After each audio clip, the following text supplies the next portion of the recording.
اللهم صل على محمد وآل محمد السلام علیکم ورحمۃ اللہ وبرکاتہ۔ کیسے ہیں آپ سب؟ امید کرتی ہوں آپ سب ٹھیک ہوں گے، خوش ہوں گے۔ اللہ تعالیٰ آپ کو تمام پریشانیوں، تمام تکلیف اور تمام بیماریوں سے بچائے، آمین ثم آمین۔ تو آج کا سبق ہم شروع کرتے ہیں، لیکن سبق شروع کرنے سے پہلے ہم سب سے پہلے چھوٹی سی دعا کر لیتے ہیں۔ اللہم صلی علی محمد وعلی آل محمد کما صلیت علی ابراہیم وعلی آل ابراہیم انک حمید مجید۔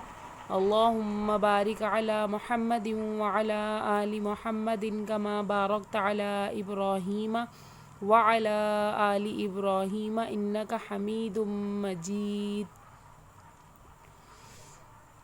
یا اللہ، اے میرے پروردگار، ہم قرآن پڑھ رہے ہیں اور سیکھ رہے ہیں اور عمل کرنے کی کوشش بھی کر رہے ہیں۔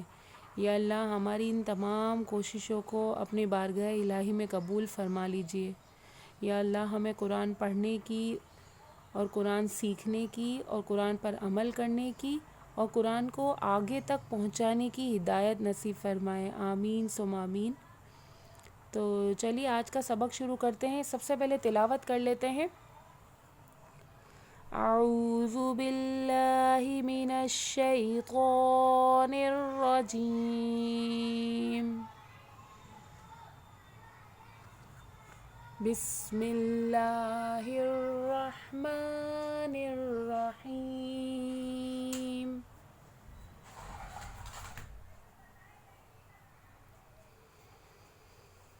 وَأَقِيمُوا الصَّلَاةَ وَآتُوا الزَّكَاةَ وَارْكَعُوا مَعَ الرَّاكِعِينَ۔ أَتَأْمُرُونَ النَّاسَ بِالْبِرِّ وَتَنْسَوْنَ أَنفُسَكُمْ وَأَنْتُمْ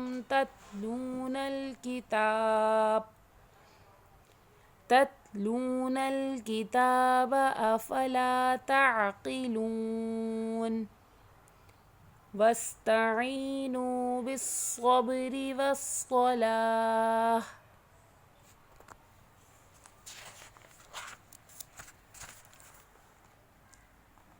وَإِنَّهَا لَكَبِيرَةٌ إِلَّا عَلَى الْخَاشِعِينَ الَّذِينَ يَظُنُّونَ أَنَّهُمْ مُلَاقُو رَبِّهِمْ وَأَنَّهُمْ إِلَيْهِ راجعون۔ یا بنی اسرائیل اذکروا نعمتی التي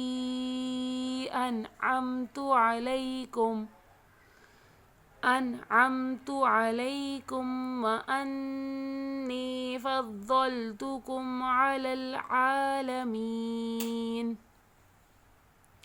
واتقوا يوما لا تجزي نفس عن نفس شيئا ولا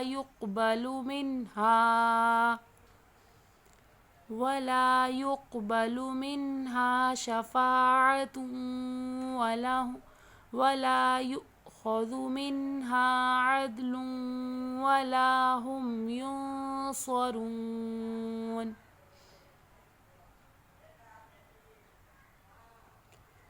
وَإِذْ نَجَّيْنَاكُمْ مِنْ آلِ فِرْعَوْنَ يَسُومُونَكُمْ سُوءَ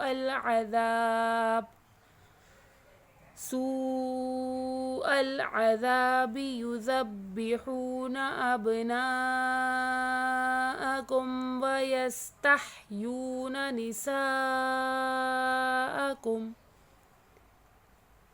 وَيَسْتَحْيُونَ نِسَاءَكُمْ وَفِي ذَلِكُمْ بَلَاءٌ مِّن رَّبِّكُمْ عَظِيمٌ۔ صدق اللہ العظیم۔ چلیے آپ کو میں سبق پڑھا دیتی ہوں.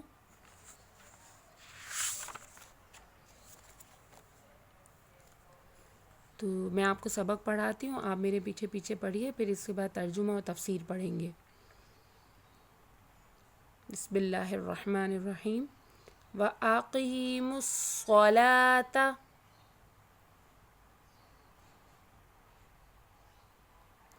وَآتُوا الزَّکَاةَ وَارْکَعُوا مَعَ الرَّاکِعِینَ.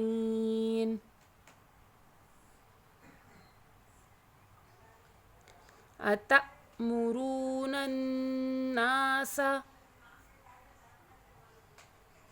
بِالْبِرِّ وَتَنْسَوْنَ أَنفُسَکُمْ وَأَنْتُمْ تَتْلُونَ الْکِتَابَ أَفَلَا تَعْقِلُونَ.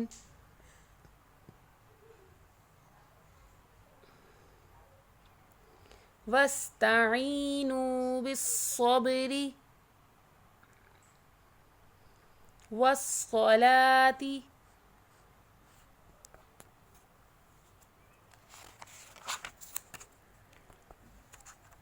وَإِنَّهَا لَكَبِیرَةٌ إِلَّا عَلَى الْخَاشِعِینَ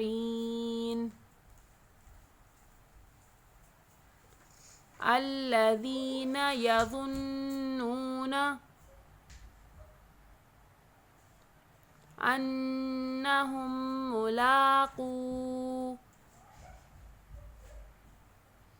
رَبِّهِمْ وَأَنَّهُمْ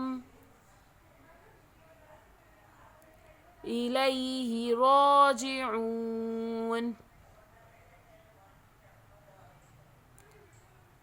یا بنی اسرائیل اذکروا نعمتی التی انعمت علیکم وانی فضلتکم علی العالمین. واتقوا یوما لا تجزی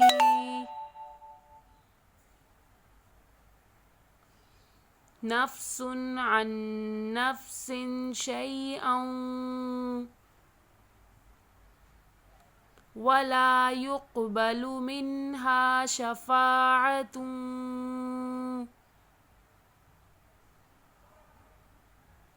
ولا يؤخذ منها عدل ولا هم ينصرون.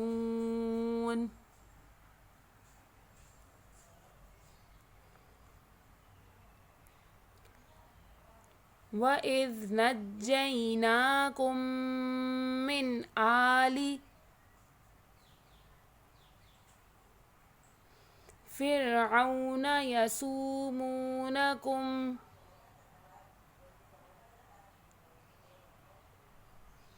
سُوءَ الْعَذَابِ يُذَبِّحُونَ أَبْنَاءَكُمْ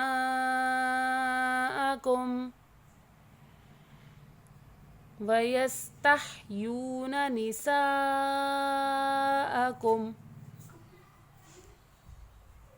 وَفِي ذَلِكُمْ بَلَاءٌ مِّن رَّبِّكُمْ عَظِيمٌ. صدق اللہ العظیم.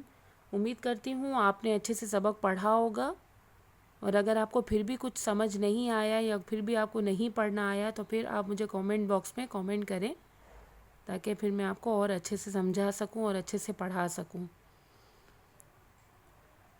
چلیے ترجمہ پڑھتے ہیں.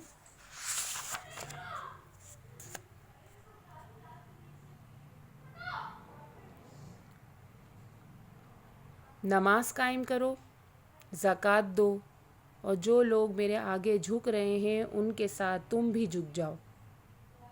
تم دوسروں کو نیکی کا راستہ اختیار کرنے کے لیے کہتے ہو مگر اپنے آپ کو بھول جاتے ہو، حالانکہ تم کتاب کی تلاوت کرتے ہو۔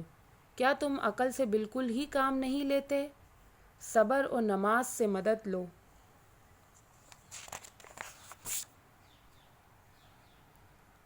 بے شک نماز ایک سخت مشکل کام ہے، مگر ان فرما بردار بندوں کے لیے مشکل نہیں ہے جو سمجھتے ہیں آخر کار انہیں اپنے رب سے ملنا ہے اور اسی کی طرف پلٹ کر جانا ہے۔ اے بنی اسرائیل، یاد کرو میری اس نعمت کو جس سے میں نے تمہیں نوازا تھا، اور اس بات کو کہ میں نے تمہیں دنیا کی ساری قوموں پر فضیلت عطا کی تھی، اور ڈرو اس دن سے جب کوئی کسی کے ذرا کام نہ آئے گا، اور نہ کسی کی طرف سے سفارش قبول ہوگی، اور نہ کسی کو فدیہ لے کر چھوڑا جائے گا، اور نہ مجرموں کو کہیں سے مدد مل سکے گی۔ یاد کرو وہ وقت جب ہم نے تم کو فرعونیوں کی غلامی سے نجات بخشی، انہوں نے تمہیں سخت عذاب میں مبتلا کر رکھا تھا، تمہارے لڑکوں کو ذبح کرتے تھے اور تمہاری لڑکیوں کو زندہ رہنے دیتے تھے، اور اس حالت میں تمہارے رب کی طرف سے تمہاری بڑی آزمائش تھی۔ اللہ تعالیٰ نے قرآن میں نماز کا بار بار ذکر فرمایا ہے، بار بار ذکر۔ جن لوگوں کو کسی چیز کی پرواہ نہیں ہوگی، جن لوگوں کو کسی چیز کا ہوش نہیں ہوگا، ان کو آپ بار بار نماز کا بھی کہیں گے نا تو بھی ان کے لیے بہت سخت مشکل کام ہوگا نماز کے لیے، نماز پڑھنا۔ لیکن جن لوگوں کو فکر ہوگی، جن لوگوں کو یہ دل میں ہوگا کہ ہمیں مرنے کے بعد اللہ کے سامنا کرنا ہے، ہم کیسے کریں گے اللہ کا سامنا؟ جب تک ہم نے نماز نہ پڑھی ہو، جب تک ہم نماز کی طرف راغب نہیں ہوں گے، ہمیں کیسے پتہ چلے گا کہ ہم مسلمان ہیں؟ ہماری تو مسلمان ہونے کی اللہ نے ایک مہر ہی نماز کے لیے لگائی ہے کہ ہم مسلمان اسی لیے کہ ہمیں نماز پڑھنے کی ہدایت ہے۔ ہم کتنی آسانی سے اپنی نمازوں کو چھوڑ دیتے ہیں، کتنی آسان ہے ہمارے لیے نماز کو چھوڑ دینا۔ کیا ہم صحیح ہیں؟ اپنے دل سے پوچھیے، اپنے آپ سے پوچھیے، اتنا آسان ہے نماز چھوڑ دینا؟ کیونکہ نماز کی تو کوئی معافی ہی نہیں۔ اللہ تعالیٰ بار بار قرآن میں نماز کا ذکر اسی لیے تو فرماتے ہیں تاکہ ہم ڈریں، خوف زدہ ہوں۔ آج بھی ہمارے پاس وقت ہے، آج بھی ہمارے پاس وقت ہے، پلیز اپنے آپ کو سنبھال لیجئے اور اللہ سے توبہ کر لیجئے۔ اللہ تعالیٰ ہم سب کو نماز پڑھنے کی توفیق عطا فرمائے اور نماز قائم کرنے کی توفیق عطا فرمائے، نہ کہ صرف نماز پڑھنے کی۔ ہمیں نماز پڑھنی نہیں، ہمیں نماز قائم کرنی ہے، سدا ہمیشہ قائم کرنی ہے، کیونکہ اللہ تعالیٰ بار بار قرآن میں ایک ہی بات فرماتے ہیں، نماز قائم کرو، نماز قائم کرو۔ ہم نماز قائم نہیں کرتے، ہم تو صرف نماز پڑھتے ہیں، ہمیں تو نماز قائم کرنی ہے ہمیشہ کے لیے، تاکہ وہ نماز ہمارے نام کی گواہی دے کہ اس بندے نے مجھے پڑھا تھا، اور یہی ہمیں جنت میں لے کے جائے گی۔ اگر میرے ذریعے آپ کی میری بات اگر آپ کے دل تک پہنچی ہے تو پلیز اس پر عمل کریے۔ اللہ تعالیٰ مجھے اور آپ کو، تمام مسلمانوں کو، سب سے پہلے مجھے، اس کے بعد آپ کو، تمام مسلمانوں کو نیک عمل کرنے کی توفیق عطا فرمائے اور نماز کا پابند بنا دے، آمین ثم آمین۔ تو آج کا ہمارا سبق یہیں مکمل ہوتا ہے۔ پلیز میں اتنی محنت کر کے ویڈیو بناتی ہوں، اگر میری ویڈیو میں کوئی بھی غلطی ہو، کوئی بھی کوتاہی ہو جاتی ہے تو پلیز مجھے معاف کیجیے گا، اور مجھے بتائیے کہ آپ کو سب سمجھ آ رہا ہے یا نہیں۔ تو اس کو لائک بھی کریے اور مجھے کامنٹ کر کے بتائیے بھی، اور سبسکرائب ضرور کریے اور آگے تک شیئر بھی ضرور کریے۔ وآخر دعوانا ان الحمد للہ رب العالمین۔ السلام علیکم ورحمۃ اللہ وبرکاتہ۔ اللہ حافظ۔